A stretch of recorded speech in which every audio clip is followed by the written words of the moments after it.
In the heart of America, its greatness is measured not only by the expanse of its lands or the number of its industries.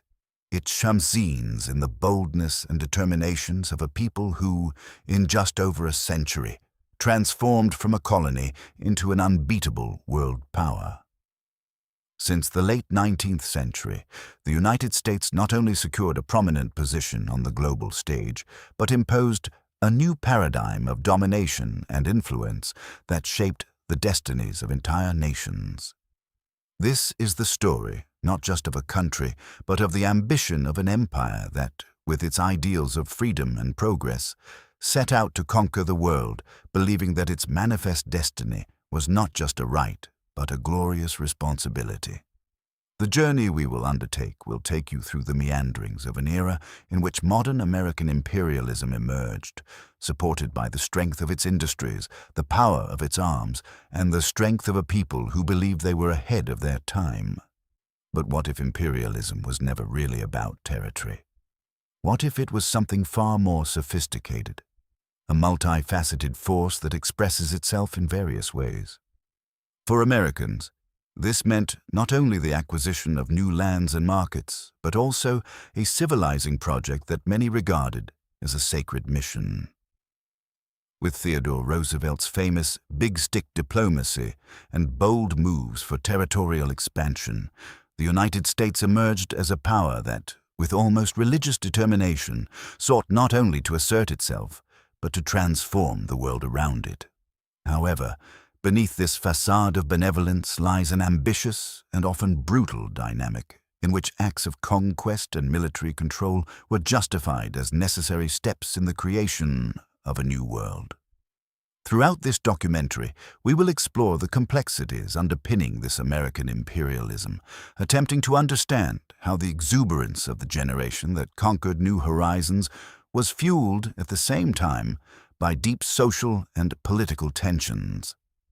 The concept of imperialism is often reduced to a simple matter of territorial domination, but this is a mistake that ignores the complex machinery that drives capitalism in its most advanced form. Based on Lenin's theses, we understand that imperialism is, at its core, the highest stage of capitalism, marked by the concentration of production and the formation of powerful monopolies that control all economic life. We see that, while a small group of financial elites shapes politics and determines the fate of millions, ordinary citizens often remain on the margins, without decision-making power and without a share in the profits. This narrative, however, is skillfully disguised by a discourse that exalts America's commitment to freedom and democracy, a hypocrisy that resonates through the centuries and continues to echo in the halls of power. Throughout the 19th century, the United States expanded its territory, exploiting the fragility of indigenous peoples and European colonial powers.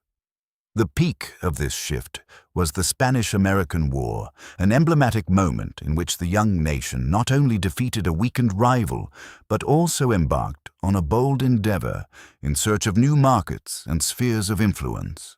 The struggle for dominance in the Philippines, Cuba, and Puerto Rico became a rehearsal for a global quest for control, and what followed was an era of military interventions that reverberated across the American continent and beyond, revealing an imperialist strategy formulated around the need for new space for surplus capital.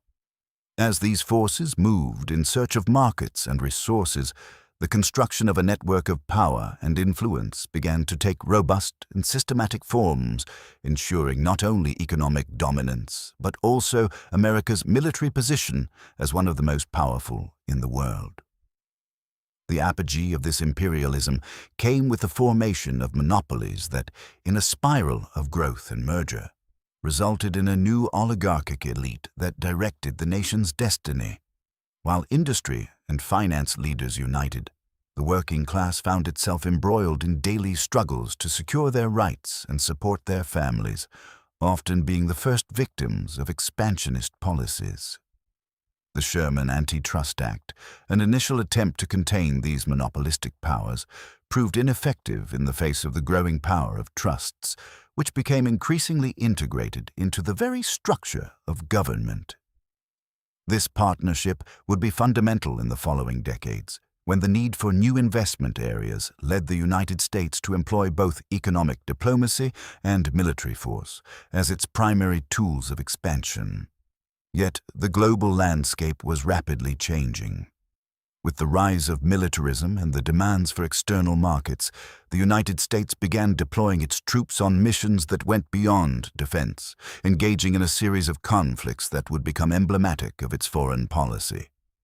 These actions, often presented as benevolent interventions, revealed a darker, more calculated face of American imperialism. Military intervention in the Philippines, for example, not only resulted in years of brutal combat and repression of local resistance, but also consolidated U.S. control over a strategic territory in the Pacific. What was meant to be an act of liberation, in the words of American leaders, turned into one of the bloodiest chapters in the history of imperialism, where promises of autonomy were quickly exchanged for oppression and exploitation. As the 20th century progressed, the tensions generated by American interventions began to provoke reactions not only in conquered lands, but also within the social and political foundations of the United States itself. The narrative of manifest destiny was increasingly contested by internal voices denouncing the injustices perpetrated in the name of expansion. An increasing number of labor movements and intellectuals, such as the Anti-Imperialist League, contested the motivations behind wars and the injustices of economic policies that enslaved not only peoples outside America, but also many within it. This internal clash mirrored the global struggle for recognition of rights and self-determination, challenging the imperialist propaganda that presented the nation as a bastion of freedom and democracy. It is crucial to understand that American imperialism does not occur in a vacuum. It constantly interacts with geopolitical changes and the aspirations of peoples seen as less developed or undesirable. The American quest for new sources of profit is not achieved solely through military conquests, but also through the imposition of economic norms that ensure dependent economies serve only the interests of Wall Street monopolies. The United States became increasingly adept at a form of imperialism under the guise of economic cooperation, using financial instruments to maintain control over developing nations. The so-called Marshall Plan, for example, was designed not only to rebuild Europe after the devastation of World War II, but also to solidify American influence in the region, ensuring that European economies remained tethered to American interests. It was during this time that the foundations of a new world order were established, where military aggression and economic domination went hand in hand. The development of a foreign policy prioritizing military intervention to secure economic interests became the norm. General Smedley D. Butler, a prominent American military officer, described his experiences as muscle for hire for corporate interests, making it clear that large military operations were often driven by the needs of Wall Street.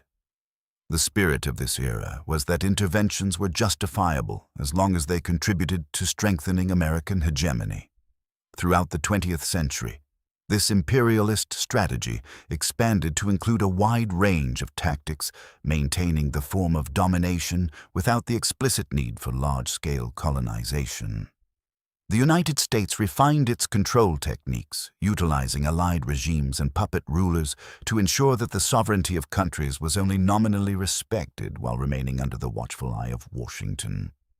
What were once explicitly exploited colonies through military force became independent nations that, in reality, operated as semi-colonies, draining their resources and keeping their economies subservient to American demands. What we have here, therefore, is a critical analysis of an imperialism that, while disguised as humanitarian missions or free trade defense, reveals a pattern of economic and military domination that, over the years, has left indelible marks on the history of subjugated peoples. American imperialism, then, cannot be viewed merely as a series of acts of geographical expansion, but as a phenomenon deeply rooted in the dynamics of capitalism in its most advanced and exploitative form. And now, as we look to the future, this struggle between American superpower and oppressed peoples seeking self-determination is far from a conclusion.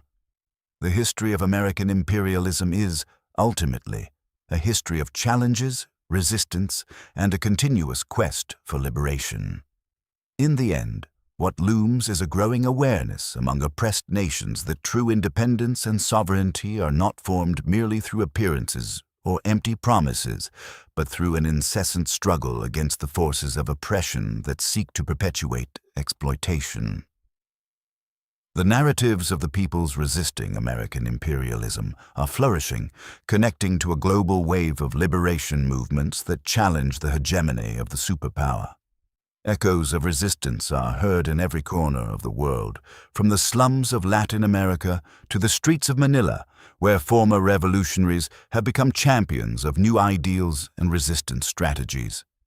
Each advance in civil rights claims, each protest against war, each social movement calling for justice and equality is a reaffirmation of the struggle against imperialism and an insistence on the self-declaration of a new future. The voices crying for freedom, challenging the grandeur narrative sustaining American imperialism, are uniting in shared resistance, forming a transnational network of solidarity that defies the divisions created by years of imperialist domination.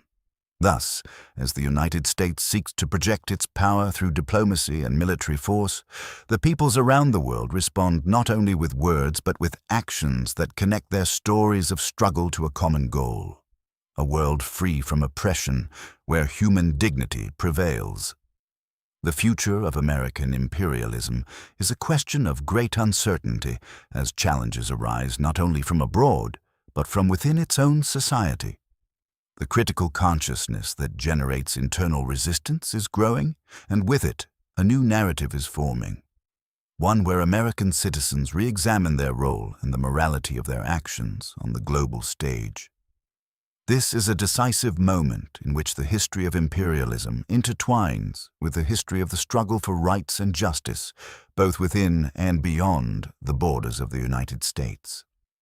Therefore, we invite you to continue this journey with us as we explore the unfolding consequences of American imperialism and the voices that challenge its legacy, always seeking a new dawn of justice and freedom.